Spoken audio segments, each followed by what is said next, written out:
हरि ओम श्री गणेशाय नमः।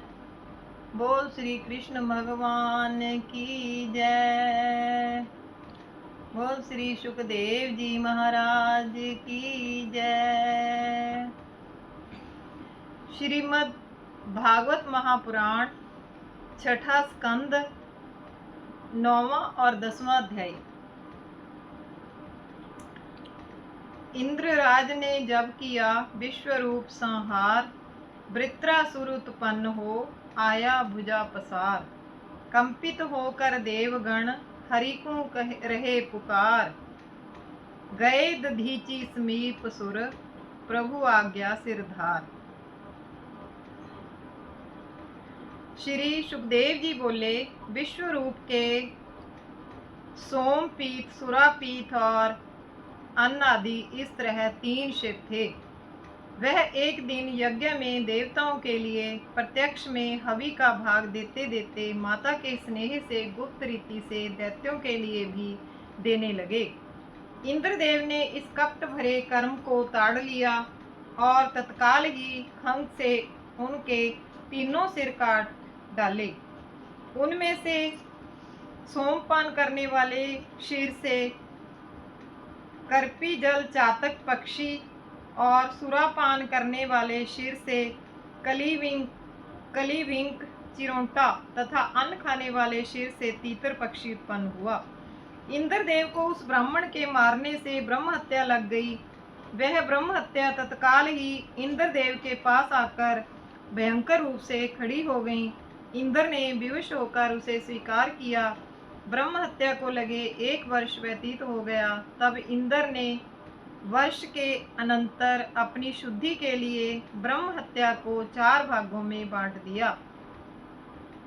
एक भाग भूमि के लिए और दूसरा हिस्सा जल के लिए, तीसरा पेड़ को और चौथा भाग स्त्रियों को दे दिया। हिस्सा बांटने के साथ साथ ही इंद्र ने इन सब को वरदान भी दिए। खोदे हुए गड्ढे स्वयं भर जाया करेंगे, यह वर देकर एक भाग पृथ्वी को दिया। यह ब्रह्म हत्या का पाप पृथ्वी में ऊषरपने से व्याप्त हो गया। पेड़ काटे जाने पर भी फिर हरे भरे हो जाया करेंगे, यह वर देकर दूसरा भाग पेड़ों को दिया। वृक्षों में से जो गोंद निकलता है वह ब्रह्म हत्या का ही भाग है। दुर्गंध आदि पदार्थों में मिल जाने का वर देकर तीसरा हिस्सा जल को दिया। जल में बबूला और फेन जो होते हैं वह ब्रह्म हत्या के ही अंश रूप हैं।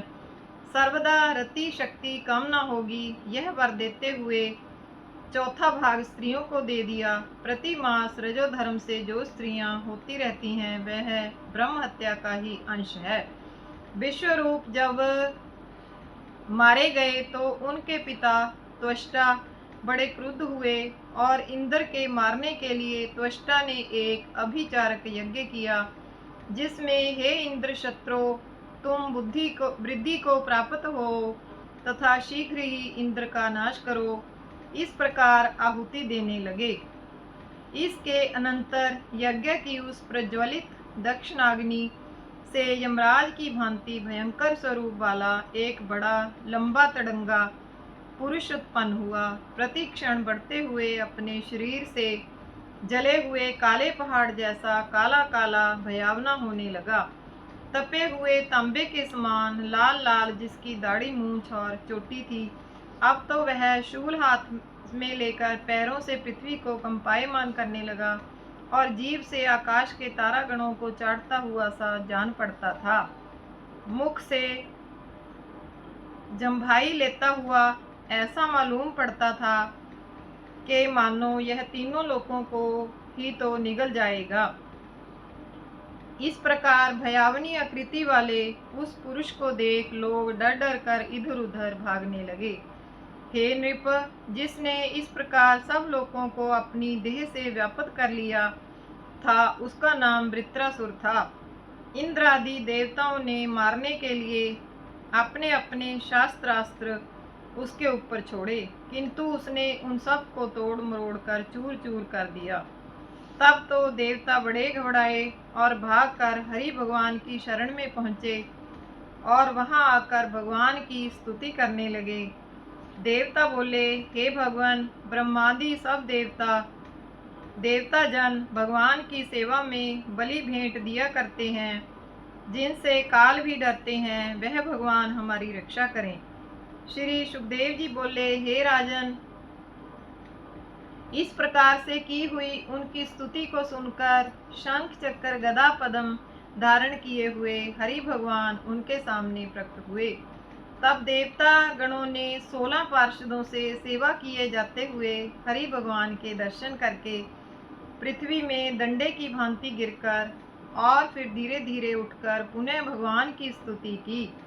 श्री सुखदेव जी बोले, हे राजन, इस प्रकार भक्ति भरी स्तुति तथा वृत्रासुर के डाल से गिड़गिड़ाती हुई करुणा भरी पुकार को सुनकर श्री भगवान बोले, हे देवताओं, मेरे प्रसन्न हो जाने पर कोई बात दुर्लभ नहीं होती। कंजूस विषयों को चाहता हुआ अपना कल्याण नहीं जान पाता। विद्वान लोग प्रवृत्ति मार्ग का उपदेश नहीं देते। जिस तरह वैद्य रोगी के लिए कुपथ्य नहीं देता, हे इंद्र, तुम दधीची महर्षि के पास जाओ और उनसे प्रार्थना करके उनके शरीर को मांगो और देर मत करो, जल्दी करो। वह ऋषि अध्यात्म विद्या के बड़े विद्वान हैं, ज्ञान कांड के तो अद्वितीय हैं। यह विद्या अश्वमस्तक के द्वारा उपदिष्ट होने से अश्वाशिर के नाम से विख्यात है। दधीची ने इस विद्या को अश्विनी कुमार को दी है। इसी विद्या के बल से अश्विनी कुमार जीवन मुक्त हो गए हैं। हे इंद्र, मेरे कवच को दधीची ऋषि ने त्वष्टा को बताया था और त्वष्टा ने विश्वरूप को, और विश्वरूप से तुमने यह कवच प्राप्त किया है।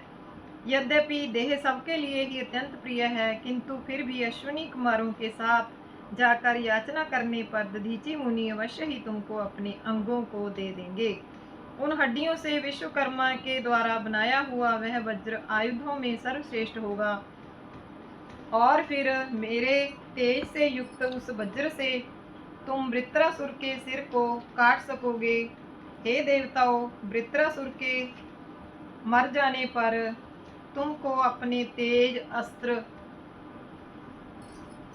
और आयुधों की संपत्ति पुनः प्राप्त हो जाएगी। मुझ में भक्ति रखने वालों का कोई बाल भी बांका नहीं कर सकता, अतः तुमको निगलने के लिए वह दौड़े तो तुम लोग डरना मत, तुम्हारा सर्वदा कल्याण ही होगा। बोल कृष्ण भगवान की जय। ओम नमो भगवते वासुदेवाय। 10वां अध्याय। ऋषि दधीची की अस्थि से किया वज्र निर्माण, पुनि वृत्रासुर सैन्य ने सुरपुर किया प्रयाण। श्री सुखदेव जी बोले, इस प्रकार इंद्र को आज्ञा देकर भगवान अंतर्धान हो गए। देवताओं ने भगवान की आज्ञा अनुसार दधीची ऋषि के पास जाकर समस्त वृत्तांत सुनाकर उनसे शरीर मांगा। दधीची ऋषि मुस्कुराते हुए देवताओं से बोले, हे देवताओं, तुम देहधारियों के मृत्यु दुख को नहीं जानते हो। देहधारियों को देह बड़ी प्यारी लगती है, इसलिए देह की भिक्षा यदि विष्णु भगवान की आकर मांगे तो क्या कोई देह देने को तैयार हो सकता है। प्राणी बुरी से बुरी यातना को भोगते रहते हैं, परंतु वे भी अपनी देह को सहसा देने को तैयार नहीं हो सकते। देवता बोले, हे ब्रह्मन, प्राणियों पर दया करने वाले आप जैसे महात्माओं को कौन सी ऐसी वस्तु है जो ना देने योग्य हो। आप जैसे परोपकारी क्या नहीं कर सकते, क्या चीज नहीं दे सकते। संसार स्वार्थ में तत्पर रहता है, इसलिए दूसरे के संकट को नहीं जानता। यदि दूसरे के संकट को जान ले तो कभी नहीं मांगे। दधीची बोले, हे देवताओं, धर्म के सुनने की इच्छा से ही मैंने ऐसा तुम लोगों से कहा था। मेरा शरीर अत्यंत प्रिय होने पर भी किसी न किसी दिन मुझे अवश्य ही छोड़ देगा। जो मनुष्य इस अस्थिर देह से यश और धर्म का उपार्जन नहीं कर लेता, वह शोक करने योग्य है। जो प्राणियों के शोक में शोक करता रहता है और उनकी प्रसन्नता में प्रसन्न रहता है, वही उसका सर्वश्रेष्ठ धर्म है। जो देवता आदि परोपकार नहीं करते, उन देवताओं से दूसरों को क्या लाभ। श्री सुखदेव जी बोले, इस तरह कहकर दधीची जी ने भगवान में मन लगाकर अपने शरीर को त्याग दिया। योग मार्ग में स्थित हुए उनको अपनी देह के त्यागने का कुछ भी दुख न हुआ। फिर इंद्रदेव विश्वकर्मा के द्वारा उन हड्डियों से बनाए हुए वज्र को लेकर देवताओं के सहित ऐरावत हाथी पर बैठकर मुनि गणों के स्तुति करने पर त्रिलोकी को प्रसन्न करते हुए वृत्रासुर के मारने को चल दिए। उस समय त्रेता युग के प्रारंभ में नर्मदा जी के किनारे देवताओं और दैत्यों का यह बड़ा घमासान युद्ध हुआ था। रुद्र, वसु, आदित्य और मरुद गणों के साथ वज्र धारण किए हुए इंद्र को देखकर दैत्य गण ना सह सके। दैत्य गणों में से भी नमूची, शंवर, अनर्वा, द्विमूर्धा, ऋषभ, अंबर, हयग्रीव, विप्रचित्ति, पुलोमा, वृषपर्वा, प्रहेति, हेति, ये सब प्रधान दैत्य, दानव, यक्ष, राक्षस, सुमाल्य आदि सब इंद्र की सेना को अगाड़ी से रोककर सिंह जैसी गर्जना करके उसको नष्ट करने लगे तथा दैत्यगण गदा, परिग, बाण, मुदगर, प्रास, तोमर, शूल, परशा, खंग आदि अनेक हथियारों से चारों तरफ से देवताओं को ढकने लगे। उस समय बाणों के समूहों से ढके हुए देवता इस तरह नहीं दिखाई देते थे जैसे कि बादलों से ढके हुए तारागण नहीं दिख पड़ते। देवता भी क्रुद्ध होकर उनके शस्त्रास्त्र जालों के हजार हजार टुकड़े कर पृथ्वी पर गिराने लगे। इस प्रकार दैत्यों के जब सब शस्त्रास्त्र टुकड़े टुकड़े कर दिए गए, तब क्षीण शास्त्र होकर दैत्य लोग पर्वतों की शिखर और वृक्ष तथा पाषाणों की वर्षा करने लगे। देवताओं ने उनको भी काट काट कर पृथ्वी पर पटक दिया। तब दैत्य शास्त्रास्त्र, वृक्ष, पाषाण आदि से ना घायल हुए देवताओं को देखकर बड़े डरे। हे राजन, दैत्यों के ये सब उपाय श्री कृष्ण भगवान के परम भक्त देवताओं पर निष्फल ही रहे। दैत्य इस तरह देखकर संग्राम में अपने अधिपति वृत्रासुर को छोड़कर भागने लगे। तब भागते हुए दैत्यों को देख वृत्रासुर बोला, हे नमुचे, हे शंवरादि दैत्यों, तुम लोग मेरे समयोचित वचन को सुनो। उत्पन्न हुए प्राणी की मृत्यु सर्वथा निश्चित ही है, उसके हटाने का कोई भी उपाय नहीं है। इसलिए संग्राम में सामने लड़ते लड़ते लोक में यश करने वाली मृत्यु को कौन नहीं चाहता है। इस लोक में शास्त्र सम्मत दो ही मृत्यु हैं, एक तो योग के द्वारा देह त्याग कर देना और दूसरी मृत्यु यह है कि संग्राम में लड़ते लड़ते मर जाना। इस तरह से मरने वाले दोनों ही पुरुष स्वर्गगामी होते हैं। बोल श्री कृष्ण भगवान की जय। श्री कृष्ण गोविंद हरे मुरारे, हे नाथ नारायण वासुदेव। श्री कृष्ण गोविंद हरे मुरारे, हे नाथ नारायण वासुदेव। श्री कृष्ण गोविंद हरे मुरारे, हे नाथ नारायण वासुदेव। ओम नमो भगवते वासुदेवाय। ओम नमो भगवते वासुदेवाय। ओम नमो भगवते वासुदेवाय।